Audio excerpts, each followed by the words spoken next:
Okay, hello everyone, welcome to a Next Chapter video. Today I have a special guest, my friend Hiro, who is Japanese but has lived extensively in the States, and we want to talk about Japanese service culture and how that could compare to other service cultures around the world, specifically American, which is what we know. Okay. So when tourists come to Japan, they leave with this really good impression of Japanese service when they go into restaurants and the hotel, etc. Right.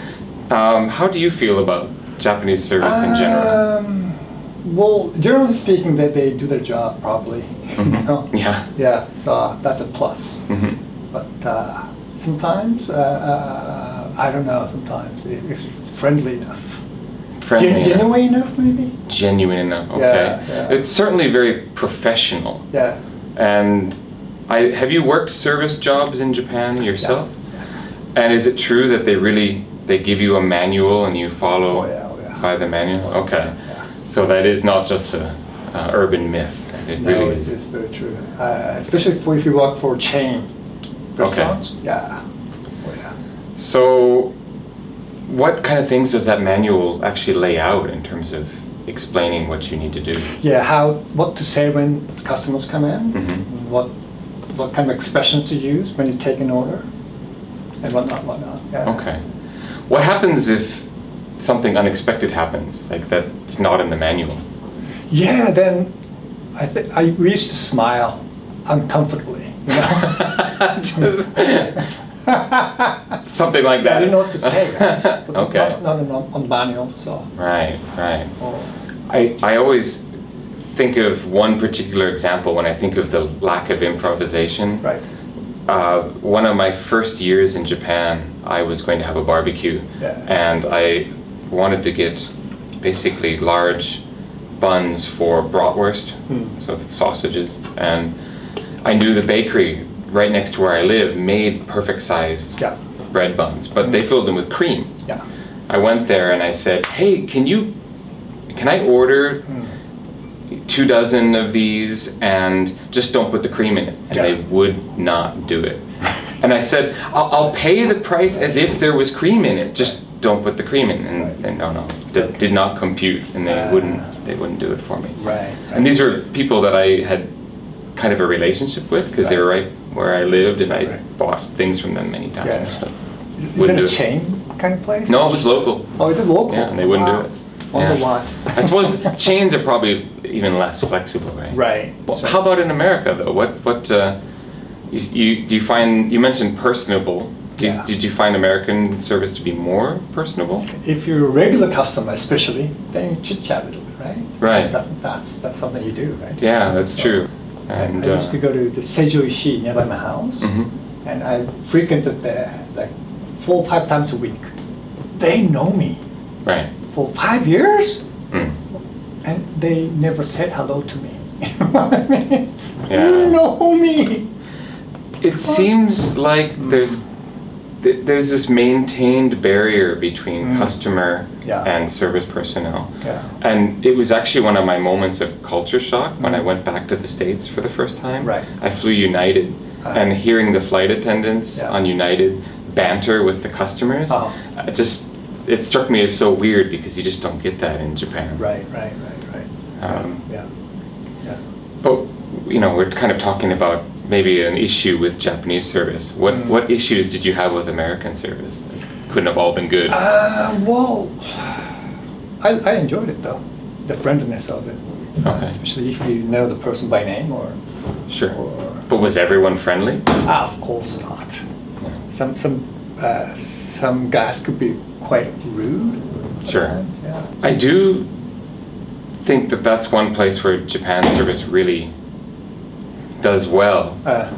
Even if they seem to be in the middle of something, they drop everything for you, the customer. They do. Explaining where to go if you ask where something is, they'll physically walk you to the item. Yeah. And that's definitely different than American service in that regard. They'll just give you directions. Oh, you want to go over to aisle 6. Yeah. But it is nice to have it always be a certain professional level. I think that's where Japan excels. You know you're going to get a certain level of service no matter what. And there's sort of pride in getting the work well done that Yeah. is sometimes lacking in the U.S. Yeah, maybe so. Can you think of any particular either amazing or terrible experiences you've had in either places? Well, in Italy, when I used to live in Italy for 3 years. Okay. I was 7 years old.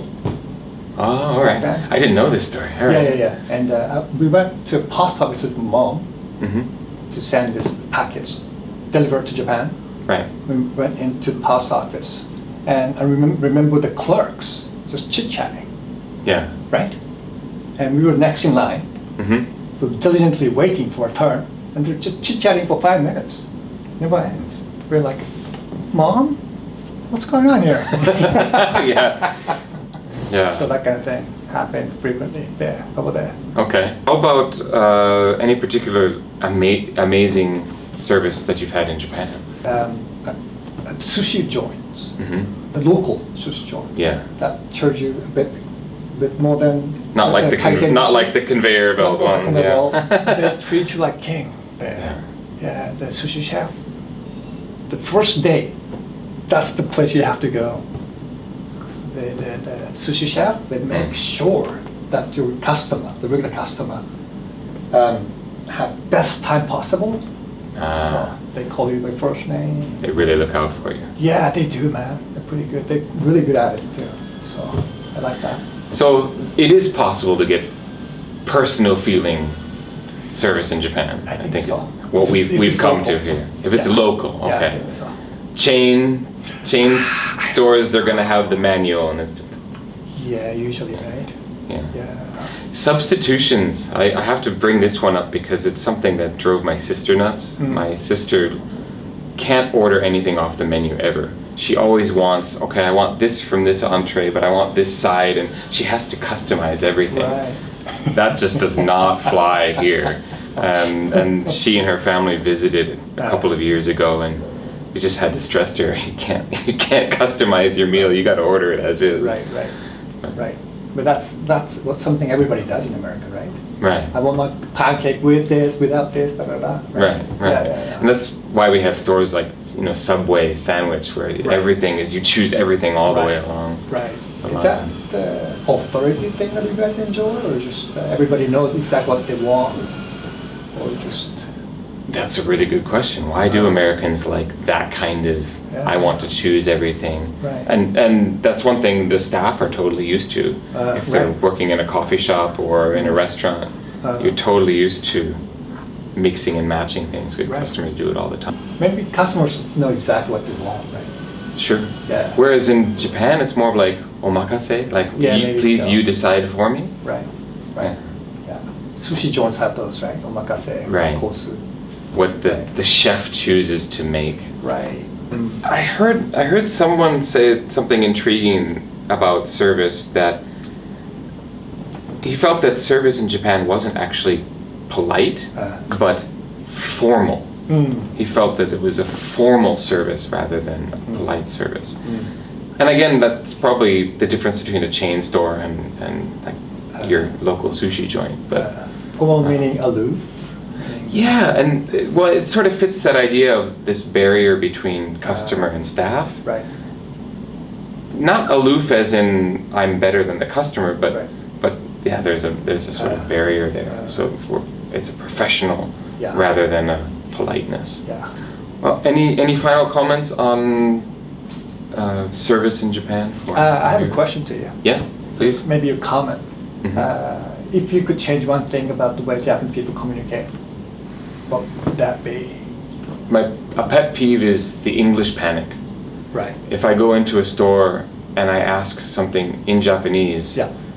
and the clerk is in a panic, assuming that it's going to be English or something else coming out of my mouth, Right. so they don't understand, and they Interesting. say something like, "Oh, no English," and I say, "No, I just spoke to you in Japanese," and the alternative is that, as if I'm, say, with you. Yeah.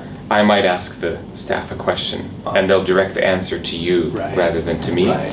That can get on my nerves. Right. I understand why it gets on your nerves. Yeah. Okay. thank you very much for watching, and I hope you enjoyed the content of this video. If you did, please hit the like button. Subscribe if you want to get more information about Japan from someone who's lived here a long time, who has periodic guests who are even more Japanese than me. And thank you for watching, and we'll catch you on the next episode. ありがとうございました。ありがとうございました。